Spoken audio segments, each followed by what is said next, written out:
आज हमारे साथ हमारे मील के पत्थर वरिष्ठ कार्यकर्ता श्री त्रुवन शर्मा जी हैं। आपके साथ आपकी पत्नी भी है और बिटिया भी है।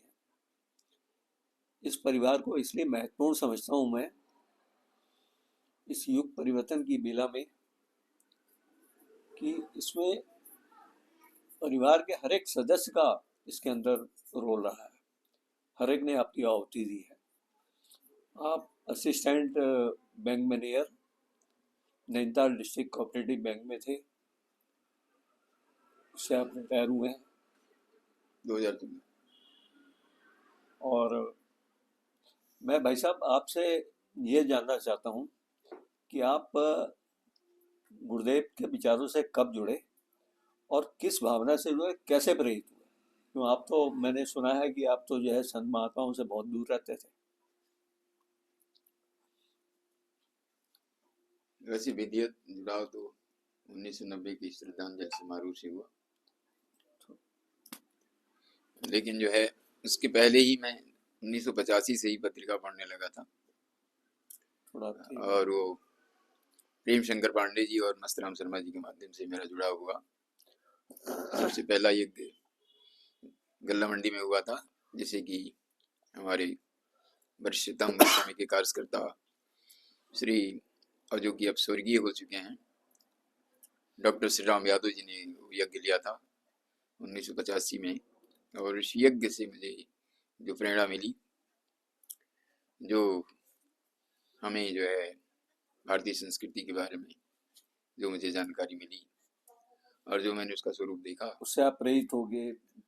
उससे मैं प्रेरित हुआ। तो अखंड ज्योति के माध्यम से हम जुड़े और 1990 में जब श्रद्धांजलि समारोह में जब लोग जा रहे थे, यहाँ से 2 बसें गई थी, उस बस में मैं भी गया था और वहाँ पे विराट रूप मैंने देखा श्रद्धांजलि समारोह आप का। जो है, आप कब जुड़ी? मैं सुना आप भाई साहब को जो है बड़ा परेशान करती थी, कहाँ जो है संत बन रहे हैं। नहीं, मैंने तो कभी अच्छा, पता नहीं नहीं किया। किया तो बताइए कब जुड़ी हैं आप? मेरे ख्याल में तो इनसे पहले से जुड़ी हूँ। अच्छा, पहले जुड़ी हैं। लेकिन अरे इतना नहीं, वो नहीं था। तो आप शांति कैसे? कुंज गई थी, मैं कोई काम करती थी तो अपने गायत्री परिवार के लोग मेरे यहाँ आते थे। मेरा वो था सेंटर था, रजाई सेंटर था, अच्छा, तो उनके द्वारा मैं जुड़ी थी। हाँ, उसके बाद जब मैरिज हुई है तो बिल्कुल गुरु जी को बिल्कुल ही समर्पित हो जुड़ गई आप गई। जो है। और बिटिया तुम जो है कैसे जुड़ी गुरुदेव से? किसी बात पे प्रेरित होके जुड़ी? श्रद्धा कैसे आपकी बढ़ी है? तो शुरू से ही पापा जी तो जुड़े थे, और जब पापा जुड़े और हम तो छोटे छोटे थे, पापा काफी पहले से ही जुड़ गए थे। फिर अंकल लोग थे, सब आते जाते थे पापा जी के संपर्क में, जितने भी गायत्री परिवार के सभी परिजन आना जाना, तो बहुत अच्छा लगा। पापा के साथ मैं भी हवन में जाया करती थी, तो वो मुझे बहुत अच्छा लगता था, हवन करना और ये सब चीजें। तो इन्हीं सब से प्रेरित हुए। फिर यही शांति, ये गायत्री परिवार का जो हमारा वो बना है शांति कुंज, उसकी यूनिवर्सिटी है, वहाँ मेरे भैया पढ़े, तो वहाँ से भी काफी प्रेरणा मिली। वैसे भी वहाँ बहुत अच्छा वातावरण है, वहाँ की यूनिवर्सिटी का, वहाँ पढ़ाई की है मैंने, तो बहुत ही अच्छा वातावरण है। आपका भाई साहब का क्या नाम है जो यूनिवर्सिटी में है? और डॉक्टर संतोष कुमार विश्वकर्मा, वो किस पोस्ट पे है वहाँ? वो साइकोलॉजी डिपार्टमेंट में थे, सबसे पहले बैच के स्टूडेंट है वो वहाँ। DSBB के। जी, DSBB। तो उन्होंने अपना कैसे जो है अपना जीवन कैसे दान किया वहाँ पे, कैसे प्रेरित हो? जी, वो तो शुरू से प्रारंभ से ही पढ़ने में तो अच्छे थे ही थे, उनके और भी जगह सिलेक्शन हो गए थे, लेकिन और उसी समय जब ये यूनिवर्सिटी बनी है, तो उसी समय भैया का भी सिलेक्शन हो गया था यूनिवर्सिटी में फर्स्ट बैच में। तो उन्होंने यही मन बनाया कि जाऊंगा तो मैं यही गुरु जी की संस्था में ही जाऊंगा। तो बाकी और अपॉर्चुनिटी होते हुए भी उन्होंने इसी को सेलेक्ट किया, और देव संस्कृति विश्वविद्यालय में अब वो प्रोफेसर है और PhD वगैरह वो कराते हैं पहले बैच की। तो मैं ये जानना चाहता हूँ कि जहाँ अगर वो किसी दूसरे संस्थान में जाते तो मैं समझता हूँ कि प्रोफेसर की जो सैलरी कम से कम 150-2 लाख रुपए होनी चाहिए, पर वहाँ पे जैसा मुझे जानकारी मिली है वहाँ तो शायद 12,000 रुपये ही ब्राह्मणोचित निर्वाह मिलता है। तो वो कैसे गुजारा करते हैं उसमें? क्योंकि वो वहाँ से इतने प्रभावित है, कई बार ये बात उठी भी कि अगर आप इतने आप हैं, आप एक्सपीरियंस है, इतना आपको आता भी है, उनको आप बुलाते भी हैं अदर जगह पे यूनिवर्सिटी पे, में बुलाते हैं, लेकिन उनका ये कहना है कि चला तो जाऊंगा, सैलरी भी अच्छी मिलेगी, सब कुछ अच्छा है, लेकिन जो वातावरण वो यहाँ महसूस करते हैं, जो सुरक्षा उन्हें यहाँ महसूस होती है, वो उन्हें कहीं नहीं मिल सकती, क्योंकि वो फैमिली के साथ वहाँ रहते हैं, और फैमिली को जितना सपोर्ट वहाँ मिलता है, जिस तरीके से वहाँ उनका परिवार बिना किसी बेहिचक कभी भी किसी भी अवस्था में रह सकता है। वो यूनिवर्सिटी के काम से बाहर भी सेमिनार के लिए जाते हैं बिना किसी हिचकिचाहट के। भाई साहब, मैं थोड़ा ये अगर आप जो है उचित समझें, क्यों बहुत सारी चीज़ें ऐसी होती हैं कि कोई नहीं बताना चाहता अपने जीवन की घटनाएं। कोई ऐसी घटना आपके जीवन में घटी है कि आपको लगा कि मैं जैसे 4 इंच की दीवार पे हूँ और अभी गिर जाऊंगा मैं उससे, और पता चला कि आप लड़खड़ाए तो जरूर पर गिर नहीं पाया? तो कोई ऐसी आपके जीवन में कोई घटना घटी है अभी? ऐसी घटनाएं तो हमारे साथ बहुत बार जुड़ चुकी हैं। क्या अभी एक आध है 2023 एग्जाम्पल में देंगे? 2023 में जून का महीना था। गुरु नानक स्कूल के सामने बीच सड़क पर मैं दोपहर में मैं गिर पड़ा, चलते चलते ही। इत्तेफाक की बात है कि उसमें कोई वाहन नहीं था आगे पीछे, और दोपहर का टाइम रहा होगा, वो करीब 12-1 के बीच का। तो वहाँ एक तरबूज वाला था, उसने उठाया, फिर अपनी कुर्सी लाया, उसे बैठाया।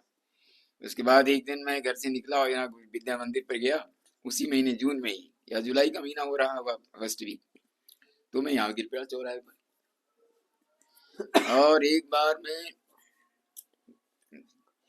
वहां से प्रकट प्रज्ञा स्कूल से आ रहा था, तो मिश्रा जी की गली में गिर पड़ा जाड़े के महीने में।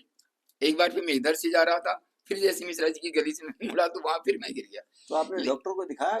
कारण क्या था? मैंने कुछ नहीं दिखाया, किसी को नहीं दिखाया, फिर मैंने थोड़ा सा अपना ये किया कि भाई कहीं कोई खाने पीने में या कहीं कुछ है, तो मैंने अपना थोड़ा सा अपने आप को वो किया, और कहीं कोई दवाई नहीं ली उसकी, नहीं कुछ नहीं लिया। पर मैं देखता और हूँ उसके कि बाद 2023 में 22 की घटना है, 2023 में आप सभी लोग साक्षी हैं कि मैं केदार पे चला गया, केदार पे मैं चढ़ गया। हाँ, केदारनाथ पे आप चढ़ गए, मुझे तो आश्चर्य हुआ। क्या वाकई में आप और केदारनाथ पे पैदल चढ़े? 11 दिन की जो यात्रा थी हमारी, 11 दिन का हमारा टूर गया था। उस टूर में उसमें पता नहीं अब क्या है कि आप सोचते होंगे, आप पेपर में भी पढ़ते होंगे, आपको जानकारी मिलती है कि पहाड़ों में कहीं जाम लगता है, कहीं अचानक बारिश हो गई, कहीं भूस्खलन हो गया और लोग फंस जाते हैं। लेकिन वो 11 दिन की यात्रा हम और यादव जी गए हुए थे, लेकिन उसमें इस तरह की कोई विघ्न बाधा नहीं आई। और हम 6 बजे चले थे सोनप्रयाग से, और 6:30 बजे हम केदार पे पहुंचे। 6:30 बजे हम लाइन में लग गए, 9:30 बजे केदार का दर्शन मुझे हुआ, समझ गए। फिर वहां से लौट करके हम एक होटल में आए, वहां हम लोगों ने भोजन किया, भोजन करके हम लोग सो गए। करीब ये टाइम रहा होगा 11:30 बजे का। फिर हम 3 बजे उठ गए, 3 बजे उठ के वहाँ थोड़ा सा सोच के लिए गए, पारी हुए, और फिर 3:45 बजे वहाँ से वापस आ गए, और ठीक 12 बजे हम सोनप्रयाग में अपने होटल में पहुंच गए। तो आप समझ लीजिए कई घंटा हो गया, आज के 6 बजे और कल के 6 बजे सुबह का 24 घंटा हो गया। आपकी जो केदारनाथ की यात्रा थी बहुत ही एक भाई साहब, मैंने सुना है कि आपके साथ कुछ यंग लोग भी गए थे और वो केदारनाथ जाना चाहते थे, परंतु हिम्मत नहीं जुटा पाए, बीच रास्ते से ही मुझे लग रहा है वो वापस आ गए। क्या सही है? नहीं, वापस तो कोई नहीं आया। हाँ। उसमें हमारे लोग थे, करीब 35 लोग थे जी। उस 35 लोगों में करीब 27 लोग समझ लीजिए सब सीनियर सिटीजन थे, 60 से ऊपर के लोग थे, रिटायर्ड लोग थे, कुछ 75 साल के, 77 साल के, 78 साल के भी लोग थे।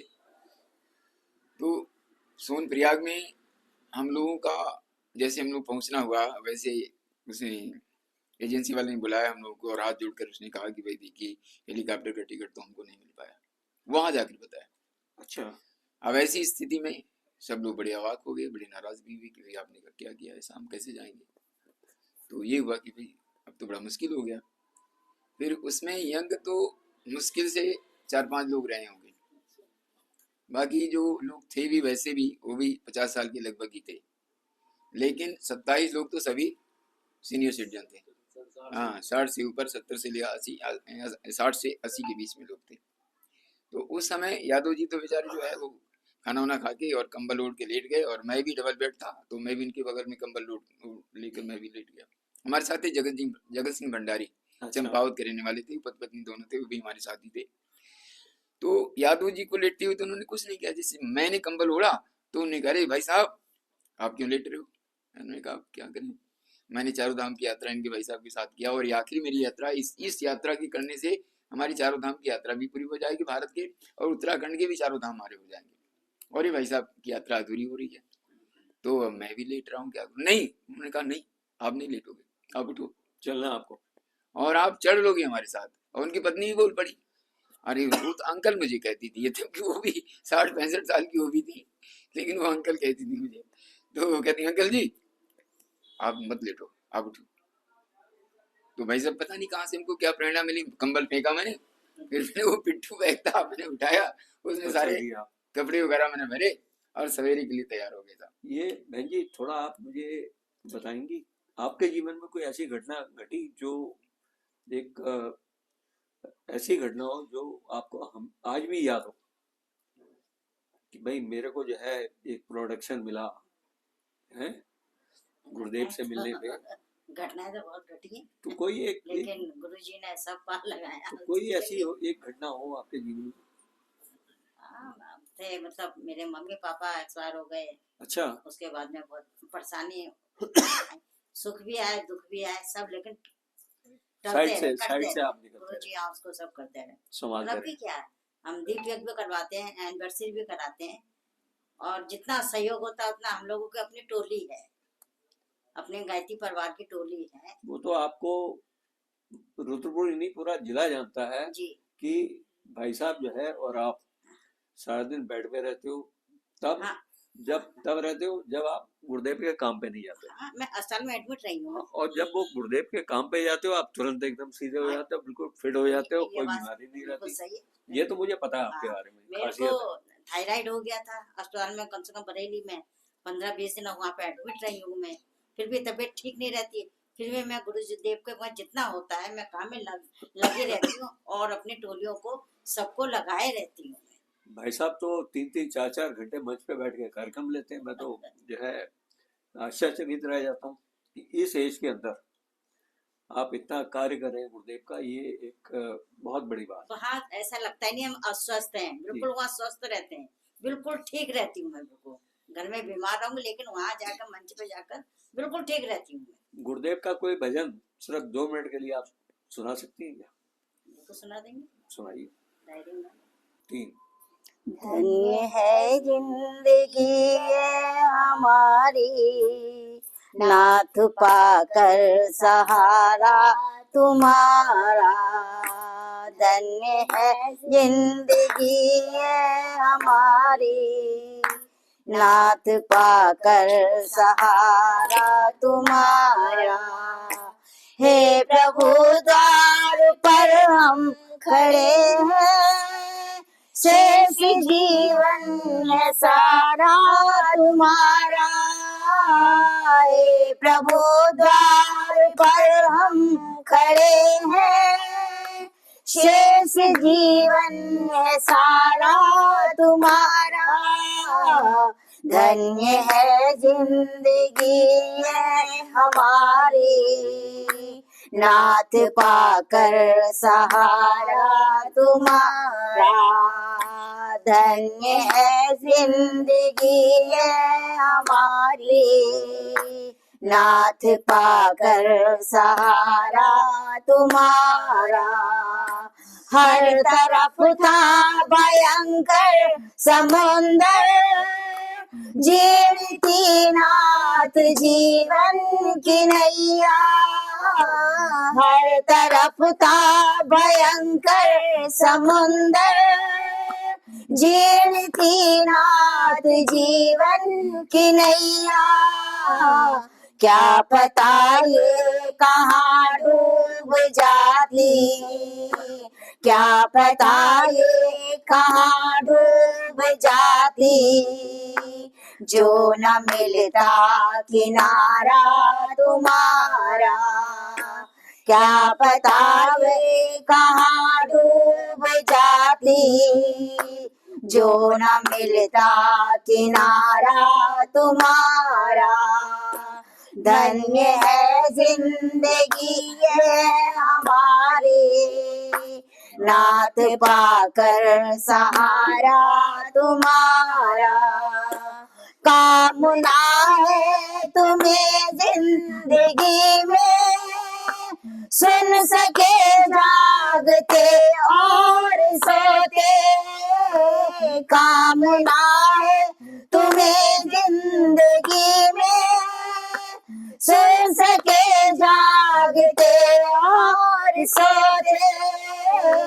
हर निमिष बांसुरी के सुरों से, हर निमिष बांसुरी के सुरों सा, पा सके हम इशारा तुम्हारा। हर निमिष बांसुरी के सुरों सा, पा सके हम इशारा तुम्हारा। धन्य है जिंदगी ये हमारी, नाथ पाकर सा तुम्हारा। मैं तो आश्चर्यचकित हूँ, आपने इतना सुंदर प्रस्तुति की है। नाथ पाकर सहारा तुम्हारा, धन्य है जिंदगी हमारी। ऐसी ऐसी प्रतिभाएं गायत्री परिवार में है। मुझे तो आश्चर्यचकित होता कि ये लोग जिनको ABCD नहीं आती है अध्यात्म की,